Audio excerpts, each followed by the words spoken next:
Welcome to TrainFuture, where ambition meets expertise. At TrainFuture, we believe in the transformative power of mentorship and training. In this podcast series, I interview leaders and experts from various fields. In today's interview, I would like to introduce Atul Joshi. He's a global HR leader and he's based in Boston, United States. Atul, first of all, Atul, thank you for joining us today. Could you briefly talk about yourself and your journey? Ishan, thanks for having me. Yes, and I've been a human resources professional for all my career ever since I left university. I did my master's degree in human resources and specialized in human resources. And ever since I've been working in that, I've had the opportunity to work in consumer packaged goods industry, in the financial services, captive remote processing industry, and now in the pharmaceutical world. So that's been my exposure to different industries. And within the world of HR, I've worked on manufacturing plant sites, on industrial relations, labor relations, managing talent, talent acquisition, DEI, and organization development. So I've had the gamut and the opportunity to run the gamut of all HR experiences. I mean, you've clearly been very experienced, and I look forward, to learning a lot from your insights. I also wanted to ask you, how do college students like me, who will hit the job market soon, stay ahead and prepare themselves?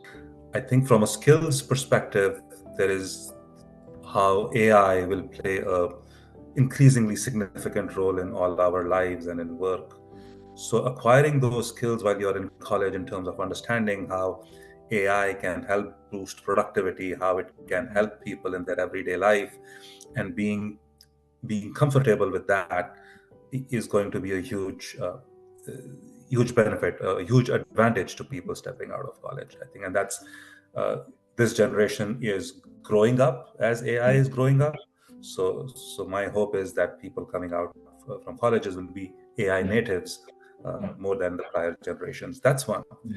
The companion side to that skill is, now if AI does all the tasky stuff, the stuff that that is humdrum, then what does the person bring? And so honing your human skills, how you work with others, how you collaborate with others, how do you work on difficult problems, only what humans can do. Focusing on that as a part of your repertoire is going to be critical. So I would say the AI skills and the human skills, focusing on those would be very helpful as you step out and start your career in the world of industry and business. And based on these challenges with AI and also other challenges, do you think it's difficult or very difficult to get the right job? Yes, people are selective about hiring, but there are opportunities out there. So I imagine, yes, there'll be trial and errors, but there'll be opportunities for people to step out and try different things before they settle down into something that they enjoy. Yeah, definitely. That's valuable insight.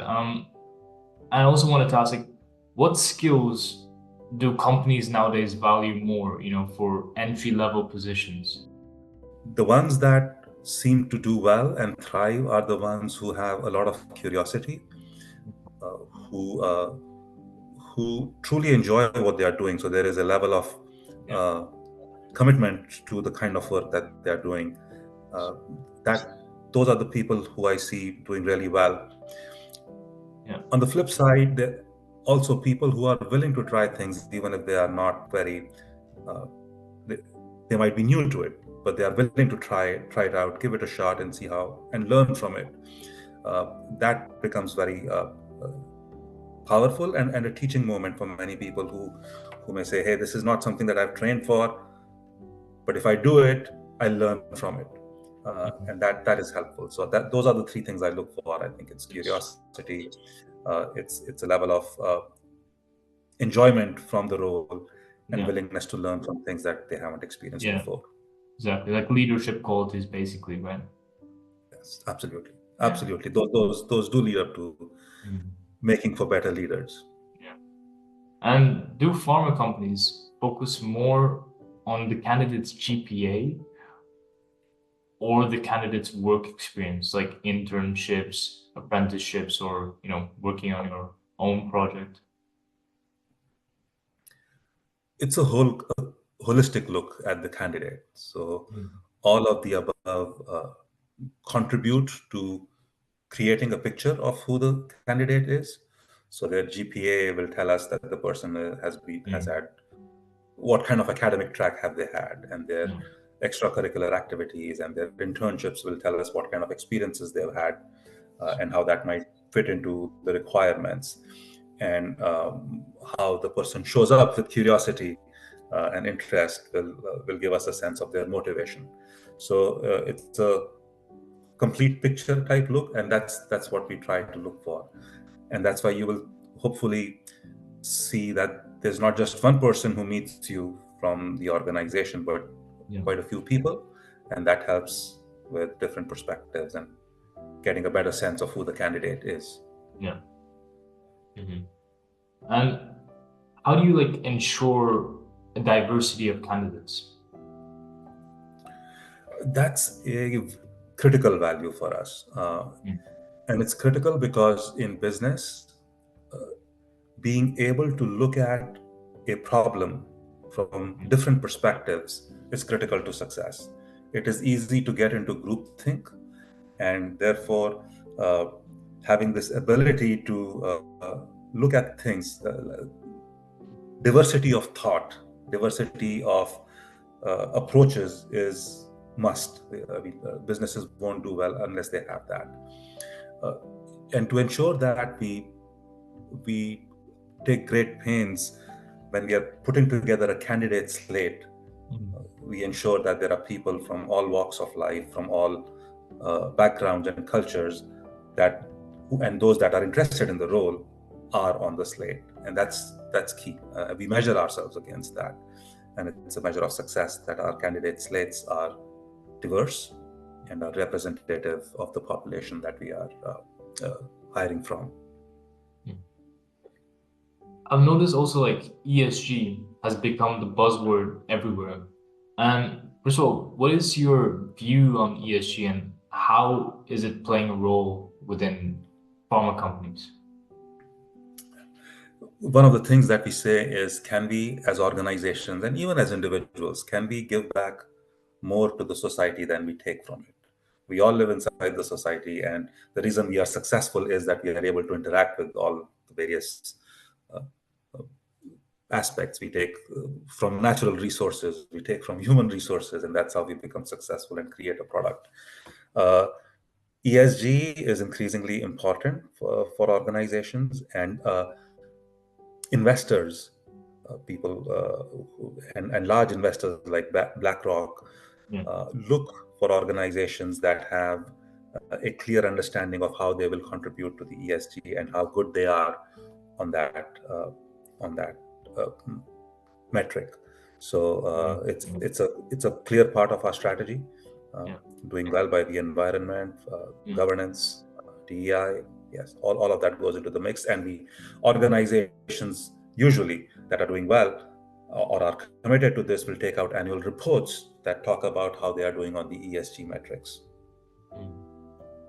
That's very interesting. I mean, um, you also spoke before about leadership qualities. What other leadership qualities are you looking for in candidates?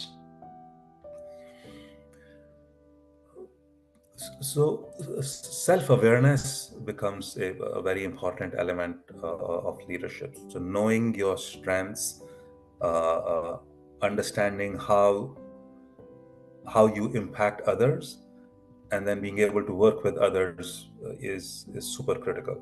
Um, that also includes being able to share your vulnerabilities and where you are not good, and Yeah. seek help from others in those areas that are not your strengths, and being open about that. becomes very critical to success. Uh, Over time, it is also there is also how you make choices and what informs your choices, uh, both hard data and softer aspects, and how those choices lead to results makes a Mm. difference. So that's what I would say. I think it's choices, making choices, having the wisdom to make those choices, being able to work with others, knowing your strengths and weaknesses, and Yeah. sharing those openly with others. Yeah. Yeah. Overall, like self-awareness and how you make your choices, basically. Yeah. Um, and what is your advice to students who will be joining the workforce in the future? Reach out, talk to people across the spectrum of experience. Uh, for people like myself, it's working with early career professionals is great because it's an opportunity for reverse mentoring as well. Yeah. It's a long time when people like me were in college. And so we've forgotten what that transition was. And times have changed. So working with early career people is also very rejuvenates our thinking about where the world is at, what's important for the upcoming generation. So I'd say that's build your network, Yeah. continue to do that across the spectrum. That would be my top three advice. Build your network. Building it. Yeah. I mean, that's very important.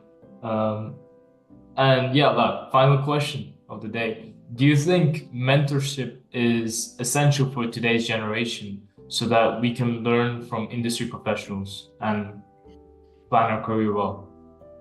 Yes, yes, yes, absolutely. Mentorship is what will open doors to new opportunities. Mentorship is what will help uh, get new perspectives on things that you may already know, and mentorship is where your network will grow. So I'd say that's something that you would absolutely want to focus on. Hmm. Oh, that's interesting. Well, thank you for your time, Atul, and your valuable insights, which will be useful not only for me but others as well. Thank you. Awesome. No, thanks for taking the time, Ishan.